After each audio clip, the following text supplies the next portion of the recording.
Just the first one, this is Blackboard. So this is where I will be putting your grades and evaluation. As you can see, I've got the blog. And again, it's 10 postings. And probably midterm, we should have about 5 to be there. And then concept, your hyper concept, you'll be giving credit for as well. So what I did save for us was I wanted to show you, and again, this is located in on our page. Just want you to see where all these things do exist. I put it right down here. I wanted to demonstrate how much hyperrealism is used in advertising. So it is very much used in advertising quite a bit. It became very trendy back in, I think, 2014. And that was when, if you remember, the E-Trade Baby commercial. So this is actually a really good YouTube video that explains the advertising director, how they developed it, because they launched it on the Super Bowl, and it was a huge success. And so in the context of hyperrealism, what it does for advertising is it grabs people's attention, because they go, what? And they look at it and they see, wow, how interesting. And that's really the hook of the advertising. So, you know, it's just something that I found is really invaluable for learning Photoshop, which you're compositing these multiple images and then blending them so it looks realistic. And that's our goal for this particular assignment. The other one that you're probably very familiar with is the Gecko, right? We all know that. They still keep it going and so forth.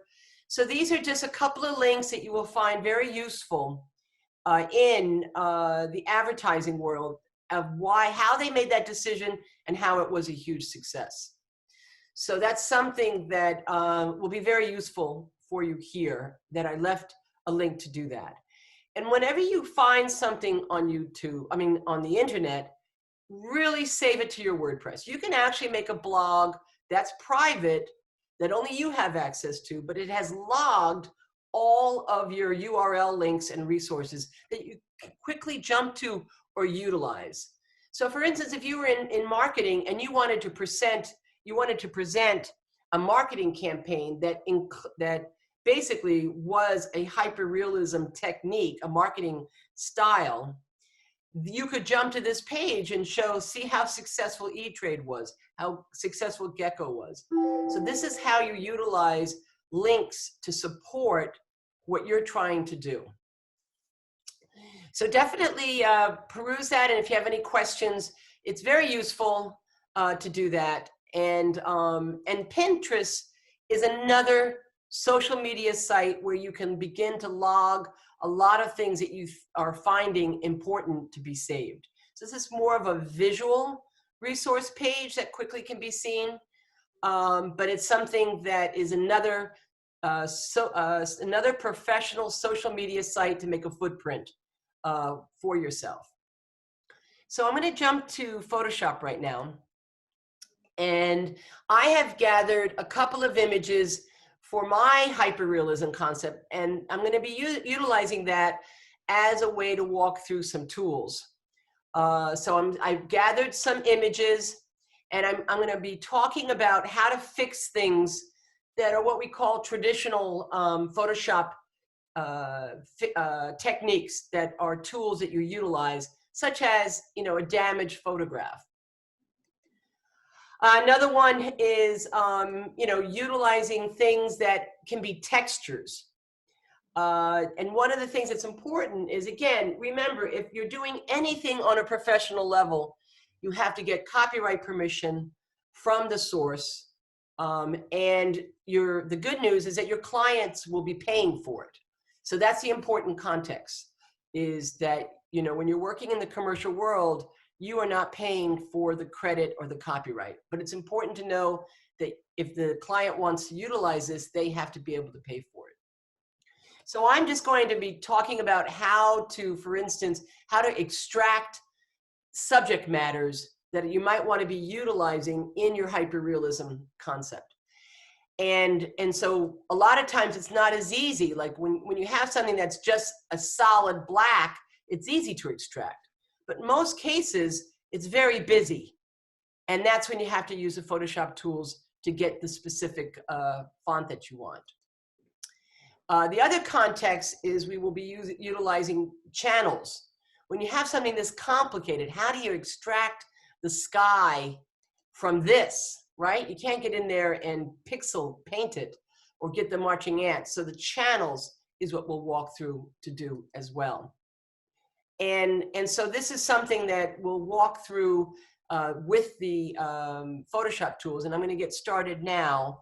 So on our break, I'm going to present some of the hyper concepts when we have our last 10 minutes, and to make a critique of it.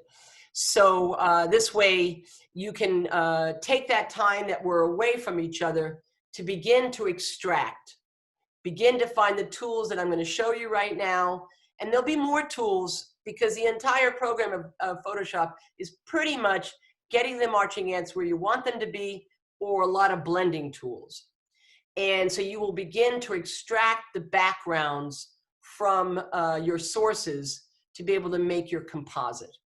So we'll do that when I get that prompt of the 10 minutes, and then we'll go to like Rebecca's. I have splashies. I'm not sure, Louis, if you sent me yours. Let me just see. I can tell you right now who I have and who I don't. What did you want us to send you? The URL up here. So you see, when I see, here's all the URLs I have. So here's Splashy. So I've got his URL. His URL is this right up here, is what you want to send me. Just copy and paste it to me in an email. Okay. So this is great. And so we'll come back to yours, Rebecca, and so forth. Gloria, I'm going to be seeing this afternoon, so we don't have to do hers. Since we're here right now, let's go to Rebecca's. Rebecca, we'll go to yours, and I'll come down here. You see, I'm going to Hyperrealism. And here we have a concept. And so we're going to, I'm going to let you speak, Rebecca, so you can turn off your speaker. Okay. I'll be your assistant. Okay.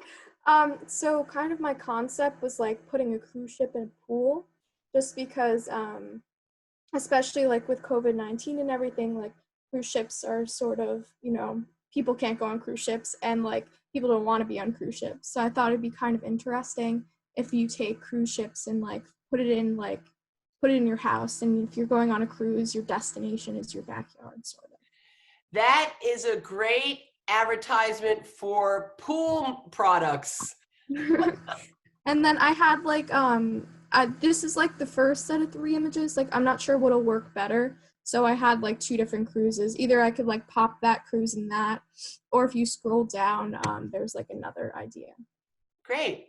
And this is, what happens often is when you're in the midst of working, you realize, oh, I wish I had somebody lounging on the chair, right? Somebody experiencing. And this concept? It's the same. It's just this is more like in a backyard setting. Well, like, and then I'd have to flip the cruise, obviously. It's a kind of fit to make it almost like I want the cruise to be coming like just in the pool. Exactly. And that's another thing that's often challenging, is finding the right perspective of your subject matter. But this is great. Great, very pertinent today, but definitely I think, and if you want to, when we look at your final results, Rebecca, we could also look at where we can put type for an actual magazine ad. Oh, cool. Yeah. So that's kind of the fun thing about this is being able to put it into the real world context. Yeah. Okay. So that's great. So you see how I can be going to everyone's. I'm not sure if Nicole's here. So wait, let's look at yours. So we'll go to Hyperrealism. Okay, great. So now here's something a little bit to let everybody know. If you notice, when I clicked on Rebecca's, it went large. So you can go back and re-edit this splashy. Okay. Because then, and I believe it was a mosaic, right? I think, Rebecca, that was the one.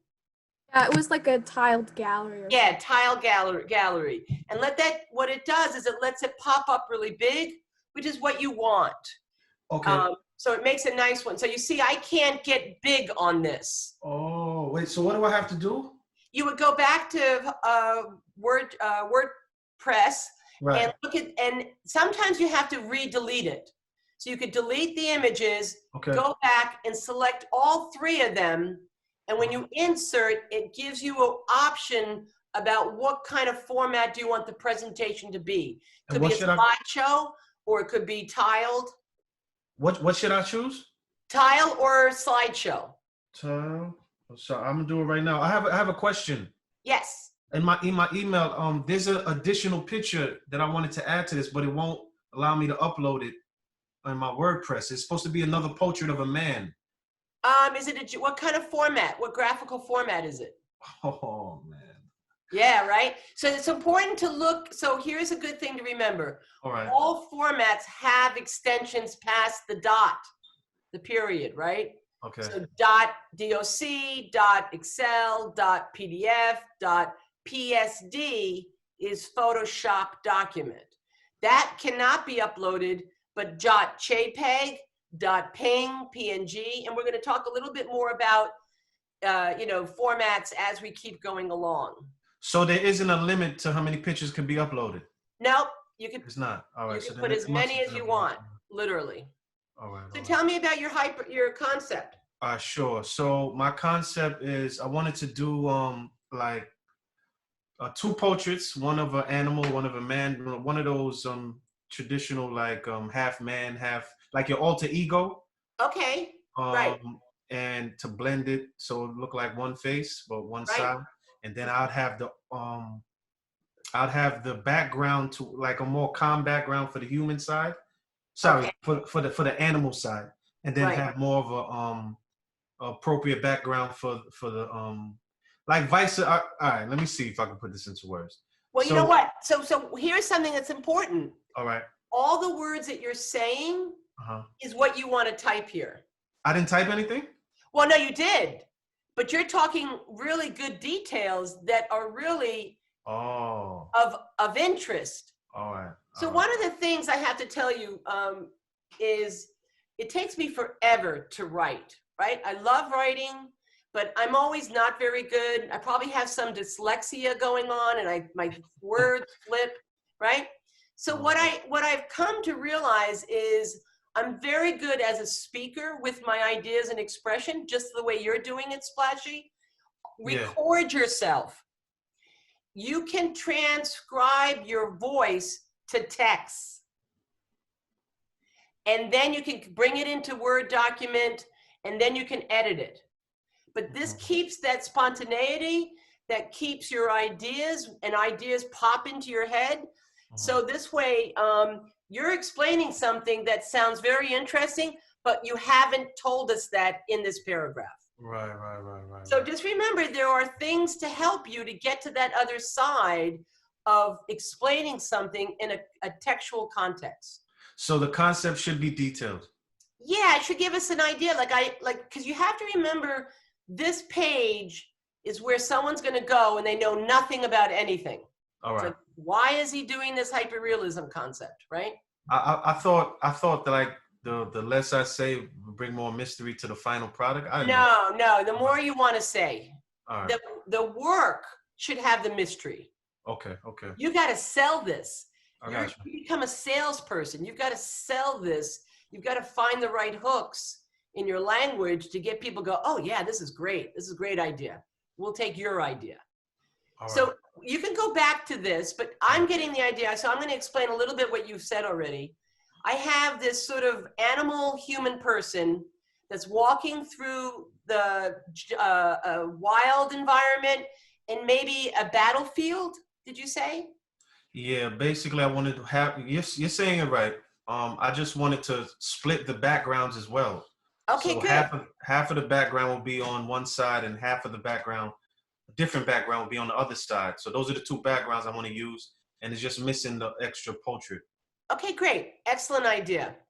So I'm going to go, but that's exactly all you need to be talking about. All right. So I'm take gonna that fix it now. time. Yeah, take that time to do that. I'm going to jump to Photoshop so we can go through some tools that you can quickly do to extract your content. Now, for instance, Rebecca, on yours, you have a ship, right? The best thing for your ship is going to be using the polygonal lasso because it's going to be diagonal. So let me just show you a little bit about doing that. You see how I'm plotting it. Now, if you make a mistake, you just hit the delete key on the points until you get back to where you want to be. Now I'm going to cut across here just to save time.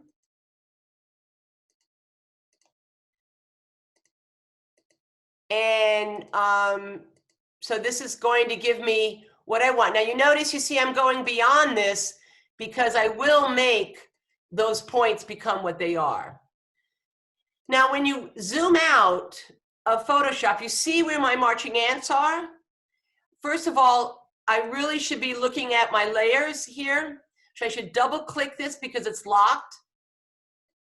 The other thing that's important is when when we bring it in, we'll duplicate it into the composite and we'll open that up. And so you see this corner right here behind door number 2, here's my hyperrealism. So I'll jump to that afterwards. But right now I'm here. So what I want to do is I want to be sure that number 1, when I bring it over, you want to be sure to change this to 150. So all the images that you bring into your final composite is going to be 150. Now remember, this is a video tutorial that you can stop and start to go back again to listen to my words to get what we're doing. Okay? So the important thing right now in our time away from each other is to convert everything to 150. But be sure that your resampling is toggled off, that you don't see the check mark. So now when I go back and I look at that image size, it's 150. And the reason why it's 150 is because my final deliverable is 150. Now I can actually, I'm going to jump back to my hyper right here. So here is my hyper. Remember, my hyper is this image size. Now I had you start out at 1119. I want you to change it to 13 by 19. And why do I want you to do that? Because you're going to use this tool called the canvas size. The canvas size actually only changes the paper. It does not distort your picture. It changes the paper size, nothing to do with resolution, only the paper size. So this way you'll change it to 13 by 19. And the important thing to remember about these two things is that this is the most important window in Photoshop. You must understand the reality of what you actually have. And you do not know that reality by just looking at it on the screen. You could go, it looks great.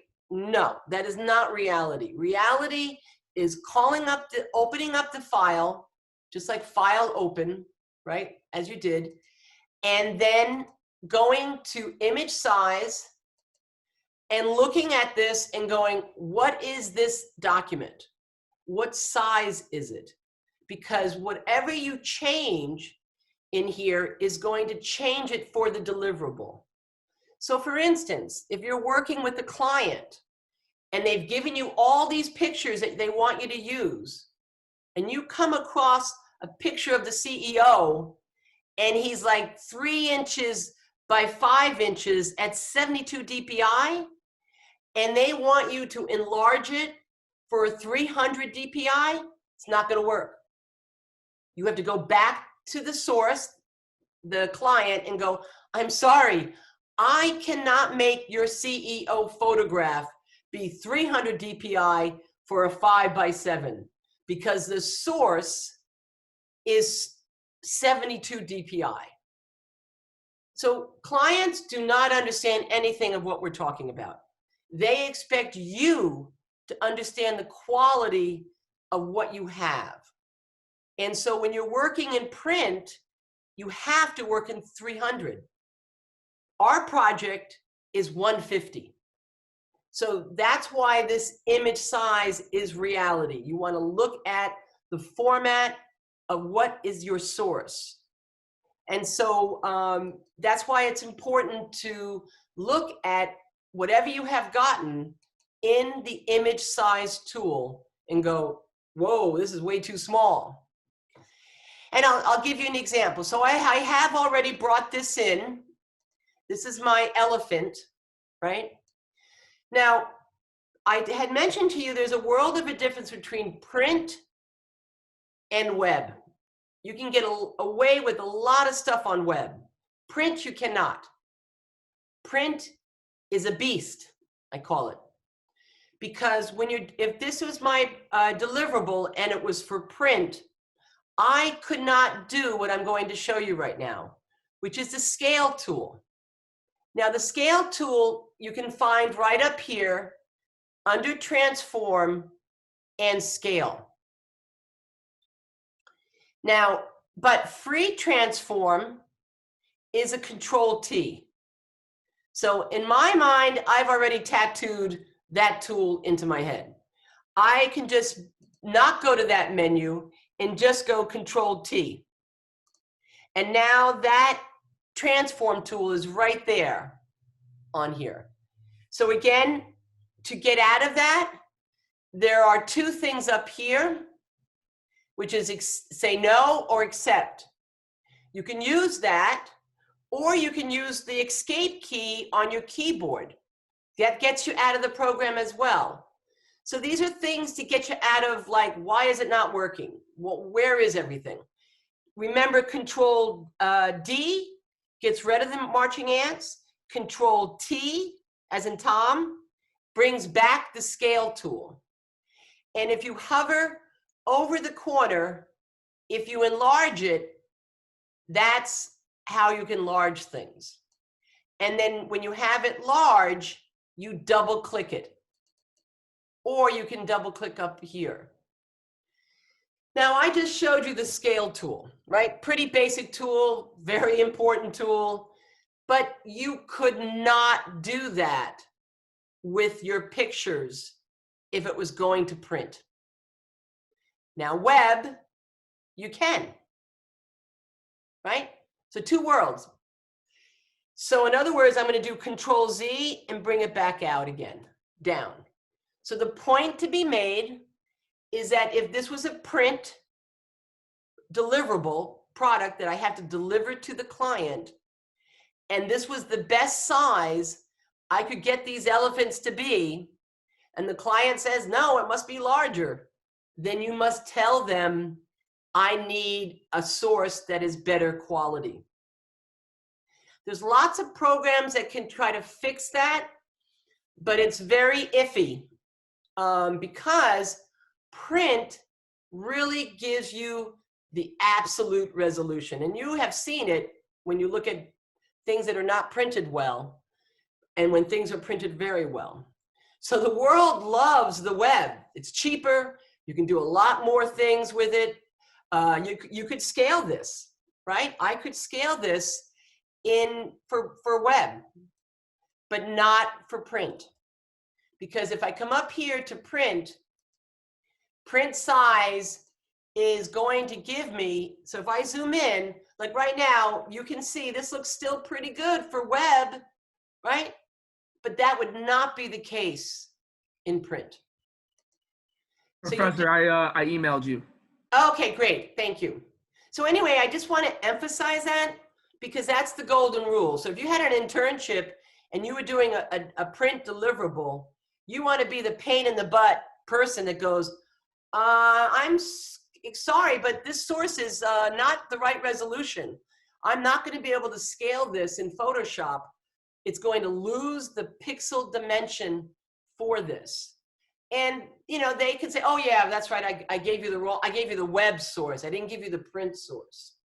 So you got to always keep, you know, going back to who's giving you your assets, your pictures, your source of you know, media that you're looking for. So anyway, so that's important to remember that regarding scaling.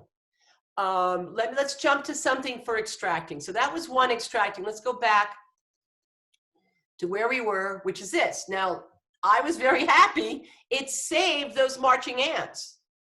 You saw how long it took me to do that.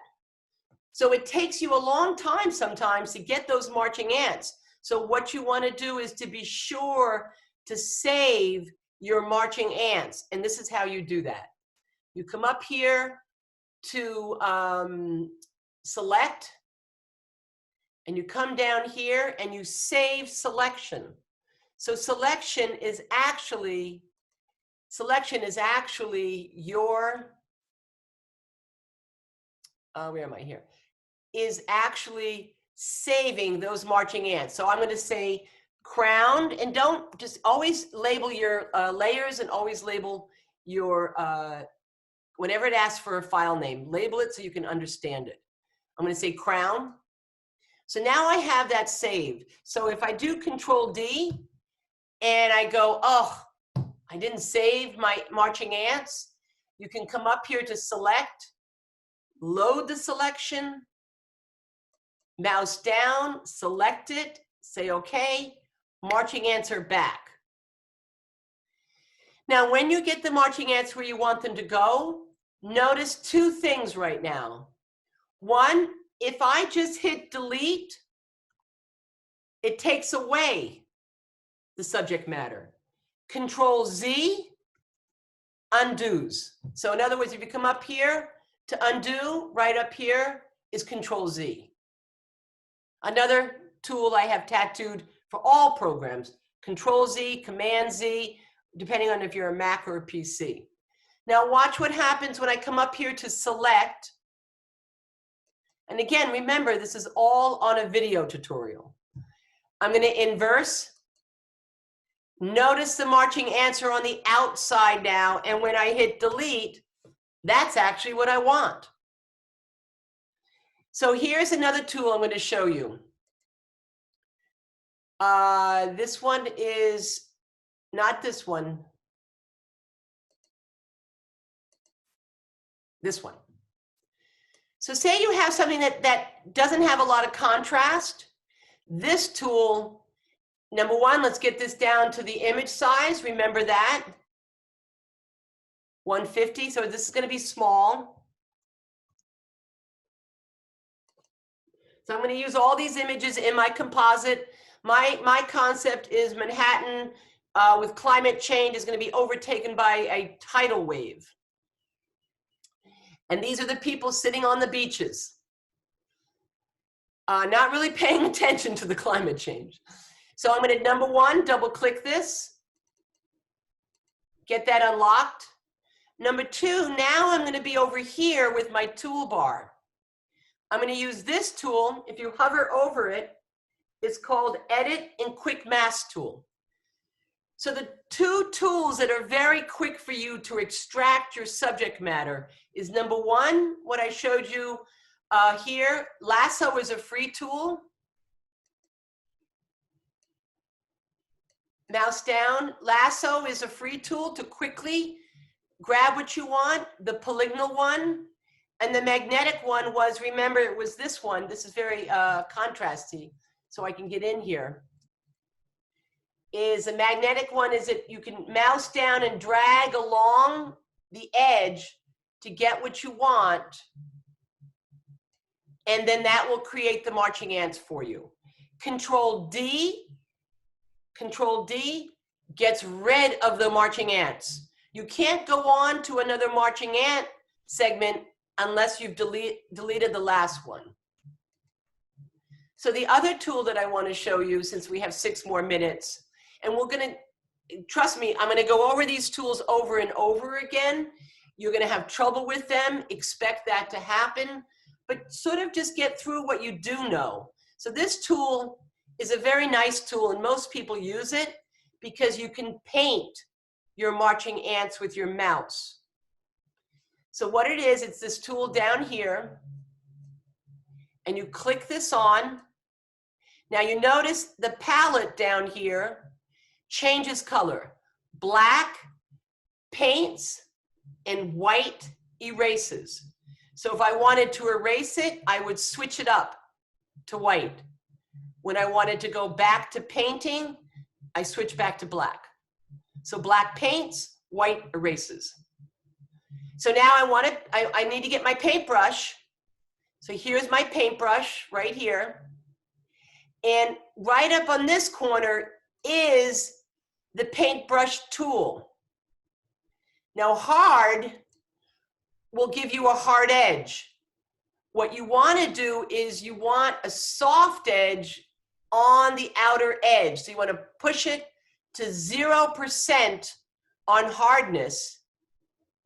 And then you want to use the brackets tool on your keyboard. You can look down to your keyboard. Next to the letter P are brackets.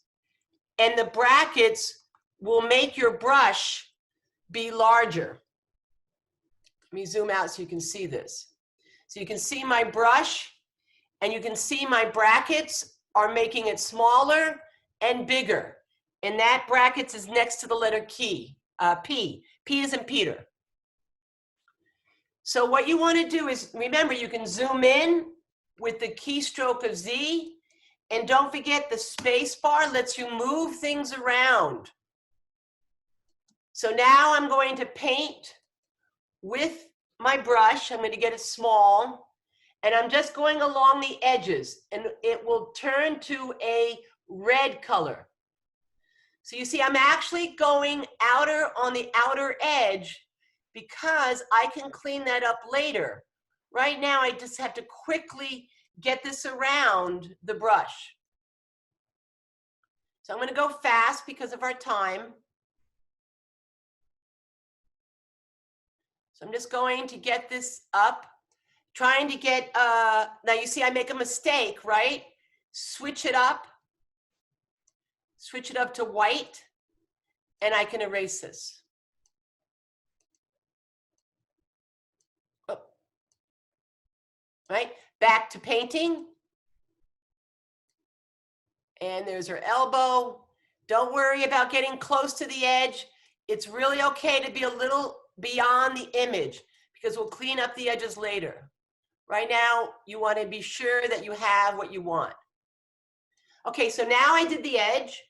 Now I'm going to switch my brush to hard. So it's a solid color. And just click out of it. It will go away. Now I can go a little bigger on my brush. And you see, I can go down and cover a lot more of the area quickly. So now that is taking the brush to the edge of where my soft edge is, and I can get a little bit closer. And you see, what I'm trying to do is cover the area as fast as possible. Unfortunately, the computer can make you go faster. It depends on how well you know your tool. And that's where you can really practice in doing this, because this is one thing that everybody needs you to do, is extract content from photographs. Now they probably all have the copyright, so you can see I'm using my brackets to make my brush smaller or bigger. So the important part, so now, okay, so I think I'm done. Whoop, go a little bit past there. So now I want to see it, come up here to view, fit on screen, and because we only have a minute left, watch what happens. Oh, I lost my toolbar. Nope, here it is. Oops, don't want that, Control Z. Now I'm going to turn it off. If you can see it, let me move this over here. Here's my toolbar right here. I'm going to turn this off. Look what happens. The marching ants are on it. Now look what happens when I hit delete. Now I have my subject matter separated, and I can go Control D and leave it at that. At this point, you can do a save as. I only have a minute left, folks, so I may be cut off during this demo. I will render it and try to get it up to YouTube, but I'm going to save this. And you want to save it as a PSD, and I'm keeping all my work today in downloads, but you would save it to your folder. And now that job is done to be later, to be dragged into my composite. So I may get cut off, so I'm going to unshare my screen. We're going to come back at, go back to that click at 10:30. I want you to extract your images. Extract your images from the background. Use those tools that we just covered. Don't worry about being any trouble in utilizing it. You'll come back with lots of problems and issues. I'm going to wave goodbye because it's probably going to cut us off on there.